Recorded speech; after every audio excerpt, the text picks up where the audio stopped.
दोस्तों जरा सोचो, वॉर इंडिया में नहीं हो रहा, हजारों किलोमीटर दूर हो रहा था।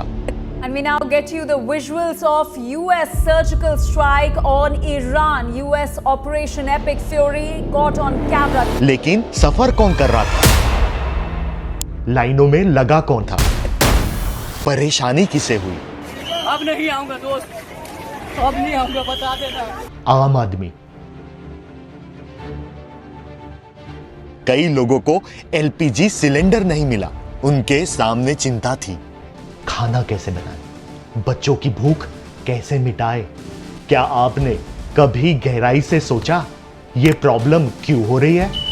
प्रॉब्लम है एनर्जी डिपेंडेंस की। भारत की एलपीजी पेट्रोल के लिए अरब देशों पर लाचारी मिडिल क्लास की जेबें महंगाई से खाली कर रही है, वही गरीब लोगों के लिए जीने मरने की लड़ाई बन गई है। यहाँ मैं एक सिरामिक टाइल्स कंपनी में काम करता हूँ, वो कंपनी बंद हो गई है फिलहाल 10-12 दिनों से। इसके वजह से हम लोग घर जा रहे हैं, यहाँ बहुत सारी तकलीफें हो रही थी। पानी और खाने के बिना जैसे हमारी जिंदगी चल नहीं सकती। जरा सोचिए, बिना एलपीजी पेट्रोल यानी एनर्जी के बिना हमारी जिंदगी चल सकती है? क्या खाना बना सकते हैं? एक जगह से दूसरे जगह जा सकते हैं? महंगाई का इस पर क्या असर होता है? और अगर मंदी आएगी तो क्या जॉब्स बढ़ेगी या तेजी से कम होगी? दोस्तों, दूसरे देशों पर एनर्जी के लिए डिपेंडेंट होना एक घातक समस्या है, लेकिन हर समस्या का हल होता है। पर क्या आपके पास फुर्सत है इस समस्या को समझने की? सॉल्यूशन सिस्टम नहीं लाते, आम जनता लाती है, इनोवेशन से, क्रांति से। क्या आप तैयार हैं एनर्जी क्रांति लाने के लिए? तो सुनो मेरे प्यारे क्रांतिवीरों, हाँ आप जो अब तक सुन रहे हैं, आपको ये प्रॉब्लम समझा तो आप बन गए एनर्जी क्रांति के पहले क्रांतिवीर। हर साल इंडिया 160 से 180 बिलियन डॉलर ऑयल और गैस इंपोर्ट करने में खर्च करता है, और हम आत्मनिर्भर बनना चाहते हैं। लेकिन सच तो यह है कि जब तक हम अपनी एनर्जी प्रॉब्लम सॉल्व नहीं करते, आत्मनिर्भर होना एक सपना रह जाएगा, एक नारा रह जाएगा। बहुत दिक्कत हो रहा है, गैस नहीं मिल रहा है, गाड़ी का सामान नहीं मिल रहा है, गाड़ी का पेट्रोल में दिक्कत हो रहा है, गैस पूरा मिल ही नहीं रहा है, सफाई।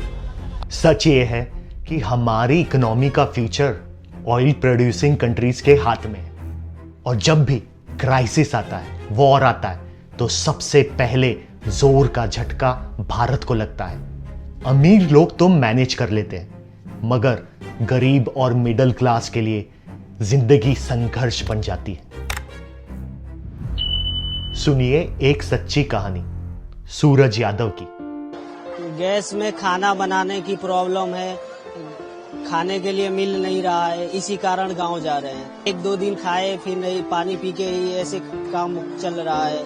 आप सर ये समस्या जल्दी दूर हो जाएगी तो मैं गांव से वापस जरूर आ जाऊंगा। ऐसी कहानी सिर्फ एक नहीं, हमारे हजारों माइग्रेंट वर्कर्स की।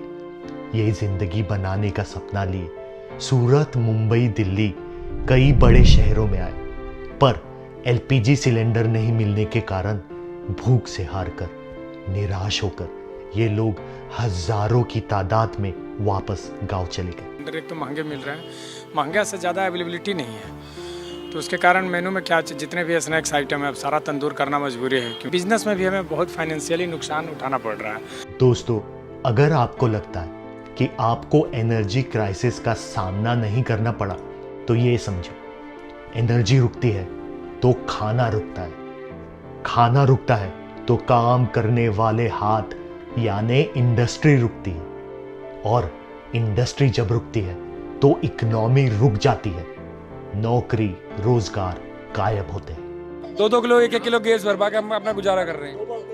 यहाँ आते हैं तो कह देते हैं कि सिस्टम नहीं चल रहा हमारा, और हमें जो होकर इतनी परेशानी, हमें जो होकर बाहर से ब्लैक में गैस खरीदनी पड़ रही है। कहते हैं crisis is the mother of all innovation. जब सब कुछ ठीक होता है, हम बदलाव के बारे में नहीं सोचते, लेकिन जब क्राइसिस आता है तब हम आविष्कार करते हैं, सॉल्यूशन सोचते हैं। इस क्राइसिस में मुझे इंडिया के जागने की अपॉर्चुनिटी दिख रही है। दोस्तों, सॉल्यूशन ढूंढने के लिए हमें देखना पड़ता है कि हमारे पास क्या रिसोर्सेस है, टैलेंट है, ताकत है जो हम यूज कर सकते हैं एनर्जी डिपेंडेंस को खत्म करने के लिए। क्या है हमारे पास जिससे हम ऊर्जा यानी एनर्जी बना सकते हैं? क्या टेक्नोलॉजी है, वो प्रैक्टिकल है?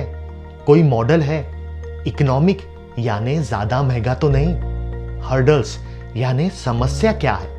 और बस एक के बाद एक समस्या को हल करने की तैयारी।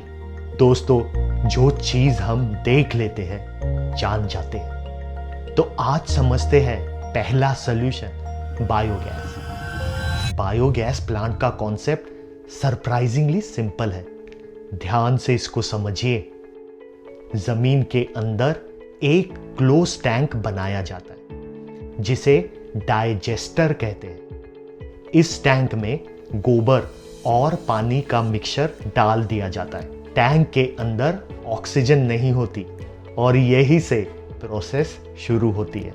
बैक्टीरिया इस मिक्सचर को तोड़ती है।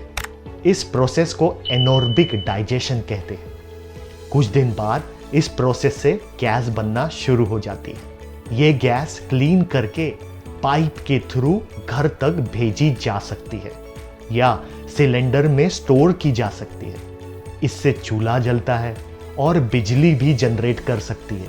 और जो बचा हुआ मटेरियल है उसे वेस्ट नहीं कहते, वो एक पावरफुल ऑर्गेनिक फर्टिलाइजर होता है। ठीक है, अब आपको साइंस समझ में आया तो नंबर समझिए कैसे ये एनर्जी डिपेंडेंस का हल बन सकता है। इंडिया में लगभग 30 करोड़ गाय और भैंस है। हर दिन लगभग 30 लाख टन गोबर प्रोड्यूस होता है। इस गोबर से लगभग 120 मिलियन क्यूबिक मीटर बायोगैस हर दिन बन सकता है और एनर्जी टर्म्स में यह कन्वर्ट होता है लगभग 18 से 19 million ton LPG per year. India का टोटल एलपीजी कंजम्पशन लगभग 30 मिलियन टन पर ईयर है और आधे से ज्यादा 20 टन एलपीजी हम बाहर के देशों से मंगाते हैं। मतलब सिर्फ गोबर से हमें बाहर से कुछ भी मंगाने की जरूरत नहीं। हम लगभग 50% 15 से 20 टन एलपीजी इंडिया में ही बना सकते हैं। अगर सॉल्यूशन इतना सिंपल है तो प्रैक्टिकल नहीं होगा, सिर्फ थियरी है, काम नहीं करता होगा। एग्जाम्पल सुनिए, यूपी के ललितपुर से लेकर गुजरात के जकरियापुरा तक ऐसे मॉडल्स ऑलरेडी काम कर रहे हैं। पंजाब और हरियाणा के कई गांव में लोग सालों से एलपीजी के बिना बायोगैस पर कुकिंग कर रहे हैं। मतलब ये एक्सपेरिमेंट नहीं है, ये एक प्रूवन मॉडल है। तो अब आपके दिमाग में आएगा एक्सपेंसिव होगा तभी इंप्लीमेंट नहीं हो रहा। ये बात भी नहीं है। एक टिपिकल गौशाला कम्युनिटी बायोगैस प्लांट की कॉस्ट होती है लगभग 50 से 75 लाख रुपए। गवर्नमेंट सब्सिडी देती है 50%। जमीन तो आपकी है, सिस्टम को बस अलोकेट करनी है। लेकिन रिटर्न देखिए, गैस प्लस फर्टिलाइजर मिलाकर कमाई यानी इनकम लगभग 22 से 26 लाख। हर साल चलाने का खर्चा यानी काम करने वालों की तनख्वाह, इक्विपमेंट मेंटेनेंस, इसको कहते हैं एक्सपेंसेस। ये 8 से 12 लाख। तो कमाई से खर्चा को निकालते हैं तो हुआ 10 से 14 लाख का प्रॉफिट। यानी 3 साल में हमने लगाए सब्सिडी के बाद 40 से 45 लाख सारे वापस, और उसके बाद हर साल 10 से 14 लाख का प्रॉफिट। 20 साल तक ऑलमोस्ट फ्री एनर्जी। ये खर्चा नहीं मेरे भाई, ये इन्वेस्टमेंट है। तो प्रॉब्लम टेक्नोलॉजी की नहीं है, तो प्रॉब्लम है क्या? सुनिए मेरे क्रांतिवीरों, सिस्टम का प्रॉब्लम, रुकावट जो हमें हटानी होगी। नंबर 1, गोबर कलेक्ट करना सबसे बड़ी समस्या है, लेकिन हमारे सिस्टम ने यहीं पर हार मान ली। कमाल है, जो देश 10 मिनट में ज़ोमैटो, ब्लिंकिट, स्विगी से डिलीवरी का सिस्टम बना सकता है, वो एक गोबर कलेक्ट करने का सिस्टम नहीं बना सकता। नंबर 2, लैंड अलोकेशन बहुत स्लो है, बाबूगिरी चलती है। कई सारे ऑफिस, एक ऑफिस से दूसरे ऑफिस फाइल्स घूमती रहती है, कोऑर्डिनेशन बहुत वीक है, फाइल ही साइन नहीं होती। नंबर 3, प्लांट्स अगर बन भी गए तो मेंटेनेंस, रख रखाव का सिस्टम नहीं बनाया। कई प्लांट्स बनने के बाद बंद हो जाते हैं। नंबर 4, प्लांट्स बंद होते हैं तो बैंक नए प्लांट्स खोलने के लिए लोन नहीं देता। एक सिस्टम से दूसरा सिस्टम कनेक्टेड रहता है, एक फेल तो धीरे धीरे पूरा गोबर गैस का कॉन्सेप्ट खल्लास। और फिर लोग कहते हैं ये काम नहीं करता, टेक्नोलॉजी काम नहीं करती। टेक्नोलॉजी काम करती है, असल में सिस्टम काम नहीं करता। ये सिस्टम बदलना होगा, ये सारे प्रॉब्लम्स सॉल्व करने होंगे। अब एक शॉकिंग फैक्ट सुनिए, जहां पूरे देश का गोबर 50% तक एलपीजी को रिप्लेस कर सकता है, वहां आज हम गोबर से सिर्फ 1% ही एनर्जी बना पा रहे हैं।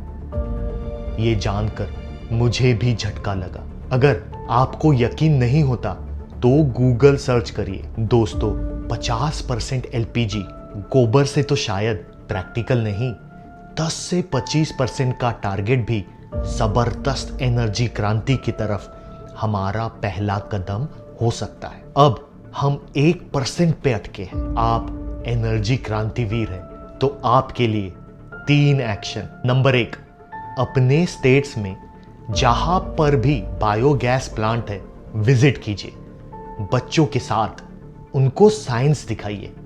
नंबर 2, प्लीज पता कीजिए कितने गैस प्लांट बंद है, कितने चालू है और क्यों। बंद प्लांट्स को चालू करने लगाइए। नंबर 3, गोबर गैस प्लांट क्या हमारे आसपास लग सकते हैं, ये सोचना चालू कीजिए। अगर ये मॉडल इंप्लीमेंट होता है तो एलपीजी इंपोर्ट बहुत कम हो सकता है।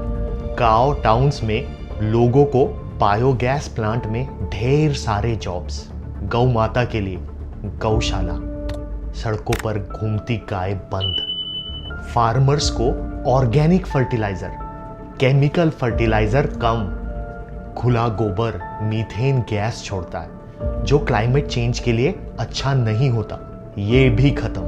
और सबसे बड़ा फायदा एनर्जी इंडिपेंडेंस। अरब देशों पर खत्म हमारी लाचारी, बंद होगी एलपीजी की मारामारी। जब बायोगैस से लाएंगे देश में मेरे क्रांतिवीर क्रांति, दोस्तों तभी खत्म होगी हम पर महंगाई की अत्याचारी। मेरे प्यारे क्रांतिवीरों, याद रखो, लहरों के साथ तो सभी बह जाते हैं, लेकिन असली ताकत उसमें है जो लहरों को काट कर आगे बढ़ता है। जागो मेरे प्यारे क्रांतिवीरों, जागो और दूसरों को जगाओ, इस बदलाव का हिस्सा बनो।